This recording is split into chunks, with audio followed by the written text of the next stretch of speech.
السلام علیکم محترم ناظرین، پروگرام پورسا داستان تحقیقات میں آپ کو خوش آمدید کہتے ہیں۔ آپ کا میزبان ساگر راہی ایک نئی داستان، نئے واقعہ کے ساتھ آپ کی خدمت میں حاضر ہے۔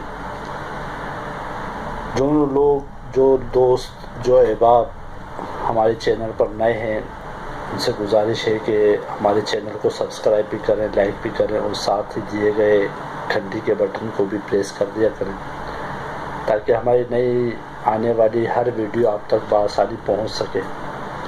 تو شروع کرتے ہیں ایک نئی داستان۔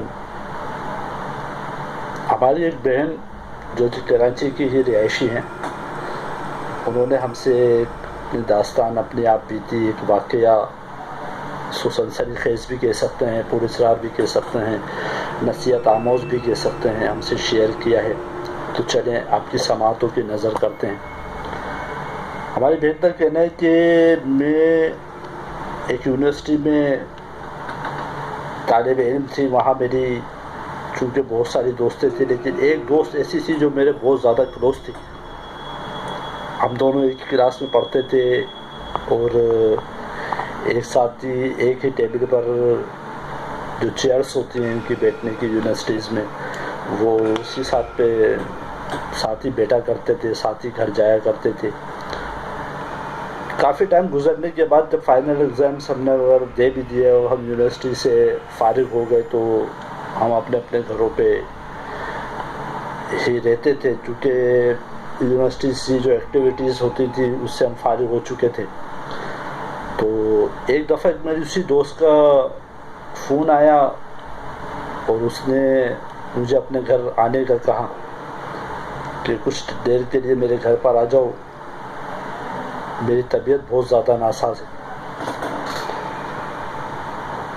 تو میں تیاری کر کے اپنے دوست کے گھر، کراچی میں ہی واقع تھے، اس کے گھر چلی گئی اور اس کے ساتھ اس کے روم میں بیٹھ کے باتیں کرنے لگے، اس کی طبیعت پوچھنے لگی، حال احوال پوچھنے لگی، یونیورسٹیز کی باتیں، پرانی یادیں تازہ کرنے لگی۔ تو اچانک دیکھتے ہی دیکھتے میری اس دوست کو بخار چڑھنے لگا اور طبیعت تھوڑی ناساز اور سست ہونے لگی۔ تو میں نے کچھ میڈیسنس وغیرہ جو تھی اس کے گھر میں، اس کو میں نے دی تاکہ اس کی طبیعت تھوڑی بحال ہو سکے۔ اس کے باوجود اس کی طبیعت میں کچھ سدھار نہیں آ رہا تھا، نہ ہی اس کا بخار کم ہو رہا تھا۔ تو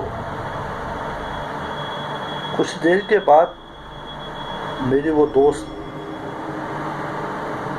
اولودگی میں گئی اور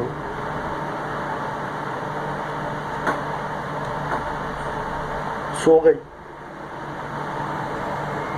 میں اس کے سرہانے بیٹھ کے اس کے سر پہ ٹھنڈے پانی کی پٹیاں رکھتی رہی تاکہ اس کا بخار کچھ کم ہو۔ کچھ ہی دیر کے بعد میری دوست کی ایک دم اچانک سے آنکھیں کھلی اور وہ اٹھ کے بیٹھ گئی۔ تو میں نے اس سے پوچھا اب طبیعت کیسی ہے؟ اس نے کچھ جواب نہیں دیا اور مسلسل میری طرف دیکھتی رہی۔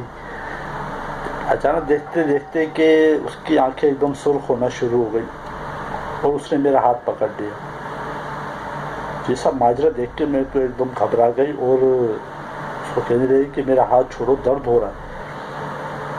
ہماری بہن کا کہنا ہے کہ اس نے ہاتھ اتنی زور سے میرا دبایا ہوا تھا کہ قریب تھا کہ میرا ہاتھ ٹوٹ جاتا۔ اس کے ہاتھ میں ایک بھاری پن تھا، وہ مزید میرے ہاتھ کو دباتی چلی جا رہی تھی۔ درد کی شدت اتنی تھی کہ میں زور زور سے چلانے لگی، چیخنے لگی۔ میری چیخ کی آواز سن کے میرا وہ ڈرائیور جو میرے کو یہاں لایا تھا وہ بھی کمرے میں آ گیا اور جلدی سے اس نے مجھے چھڑانے کی کوشش کی، مگر میری دوست جس کی حالت ایسی خراب ہوئی تھی وہ اتنی یوں کہہ لوں کہ طاقتور ہو گئی تھی کہ اس کا ہاتھ نہیں چھوڑ پا رہی تھی اور میں مسلسل چیختی جا رہی تھی کہ میرا ہاتھ چھوڑو، میرا ہاتھ چھوڑو۔ اب میرا جو ڈرائیور تھا جس کے ساتھ میں آئی تھی وہ سارا معاملہ سمجھ گیا اس نے کچھ قرآنی آیتیں پڑھ کر میری دوست کے اوپر دم کرا. اس دم کی وجہ سے وہ ایک دم جھٹکا کھا کے نیچے گری بیڈ پہ اور اس نے میرا ہاتھ بھی چھوڑ دیا. تو میرے ڈرائیور نے کہا کہ میڈم یہ سارا معاملہ مجھے جنات کا لگتا ہے کیونکہ ساری صورتحال یہی بتاتی ہے. تو میں نے اس سے کہا کہ اتنے یقین کے ساتھ کیسے کہہ سکتے ہو؟ تو میرے ڈرائیور نے کہا کہ میڈم جس طرح کی ان کی طبیعت ہے وہ عام نارمل سے طبیعت خراب نہیں ہو سکتی، ضرور کوئی جنات کا معاملہ ہے. میں کسی عامل کو دیکھتا ہوں، اس کو لے کر آتا ہوں. آدھے سے پون گھنٹے کے اندر ایک شخص کو لے کر آیا جو کہ عملیات جانتا تھا، عامل تھا. اس شخص نے جب میری دوست کی یہ حالت دیکھی تو مجھ سے ساری معلومات بھی لی. تو میں نے اس کو ساری چیزیں بتائی. ابھی میں بتا ہی رہی تھی کہ میری دوست نے اچانک آنکھیں کھولی اور اٹھ کے بیٹھ گئی اور میری طرف غصے سے دیکھنے لگی. تو وہ جو شخص تھا جو عامل تھا اس نے میرے اپنی جیب سے ایک کالی ڈوری نکالی اور میرے دوست کے سر پہ باندھی، جس کی وجہ سے زور زور سے چلانے لگی. اس کی چیخنے چلانے کی جو آواز تھی وہ ایک مردانہ آواز تھی، جیسے کوئی آدمی چلا رہا ہو. تو اس نے جو عامل تھا اس شخص نے کچھ پڑھ کے اس پہ دم کیا، جس کی وجہ سے اس کی چیخیں بند ہوئیں اور ساری اس نے اس جن جو اس میری دوست کے جسم میں سرائیت کر رہا تھا اس سے معلومات دی. تو میری دوست کے اندر جو جن تھا اس نے ساری باتیں بتائی کہ ایک دفعہ میں بلی کے روپ میں کچھ کھانے کے لیے ادھر سے ادھر بھٹک رہا تھا. مجھے بھوک لگ رہی تھی تو میں اپنی غذا تلاش کر رہا تھا، تو اس لڑکی نے ایک پتھر اٹھا کے مجھے مارا جو کہ میرے پیٹ پہ لگا.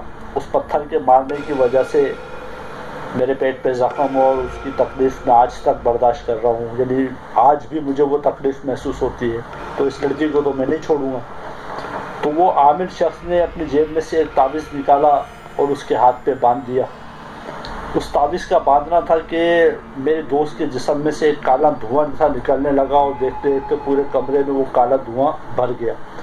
اس کے بعد تھوڑی ہی دیر گزری ہوگی کہ میری دوست دوبارہ چیخ ماری اور بیڈ پہ زور سے گری اور بے ہوش ہو گئی. اب یہ سارا معاملہ دیکھ کے ہم گھبرا بھی گئے تھے کہ یار اتنا دھواں اس کے جسم میں سے کیوں نکل رہا ہے، کیا معاملہ ہے. تو کچھ ہی دیر کے بعد وہ کمرہ اپنی اصل حالت میں آیا، سارے معاملات بہتر ہوتے چلے گئے. میری دوست بھی ہوش میں آ گئی اور جب اس سے سارا معاملہ دریافت کیا تو اس نے کہا کہ ہاں میں نے ایک دفعہ ایک بلی کو پتھر مارا تھا. تو اس عامل شخص نے اس کو نصیحت کری کہ آئندہ کبھی بھی ایسا کوئی جانور آپ دیکھو تو اس کو پتھر نہ مارا کرو، کہ ہم نہیں جانتے کہ جانور کے مخلوق میں کون سی مخلوق ہے ہمارے سامنے. تو یہ تھی ہماری کراچی سے ہماری بہن کی آپ بیتی داستان جو انہوں نے ہم سے شیئر کری. آپ کو پیغام دینا چاہتے ہیں کہ کسی بھی جانور کو دیکھ کے جذبات میں آ کے پتھر نہ مارا کریں، کیونکہ ہم نہیں جانتے یہ کون سا جانور کس روپ میں گھوم رہا ہے، اس کے اندر کیا مخلوق ہے. تو ان کاموں سے ان چیزوں سے احتیاط کریں، اپنا ڈھیر سارا خیال رکھیں.